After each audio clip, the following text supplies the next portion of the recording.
Hi everyone! It's me, Angel. Welcome to my YouTube channel. So ang ating video for today guys, pag-uusapan naman natin ang SSS pension para sa mga first batch for the month of May. And ang update guys, kung ano na nga ba ang update sa inyong inaasam-asam na 1,000 pesos na increase.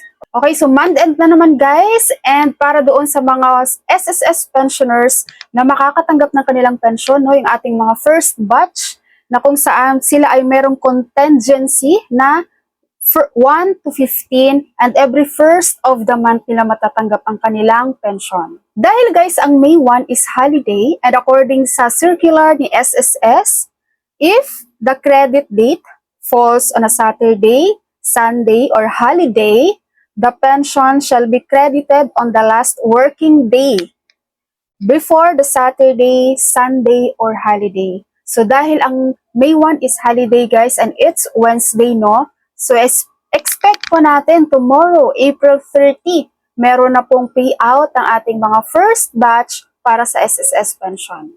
Pero doon sa mga gustong mag-check guys, bukas wag nyo naman agahan kasi baka mamaya wala pang laman yan, no?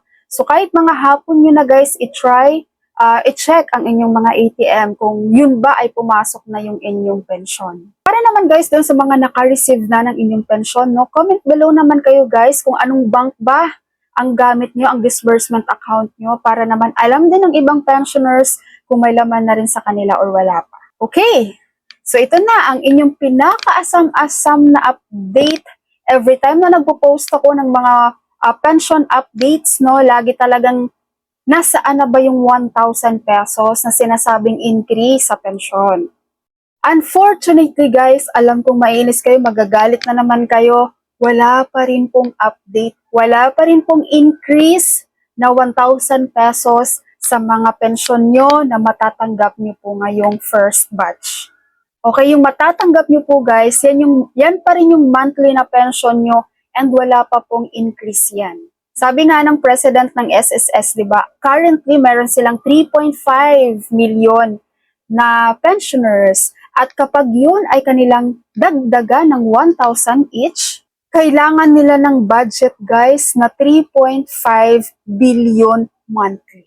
And in a year, kailangan nila ng budget na 42 billion pesos. Kaya sa kanila, sa president po mismo guys ng SSS nang galing na wala pa pong update at hindi pa rin po ito napapatupad or mapapatupad ngayon. Okay, so malinaw, huwag umasa para hindi kayo ma-disappoint. Okay, so that's all for my video for today. Thank you so much for watching everyone. God bless.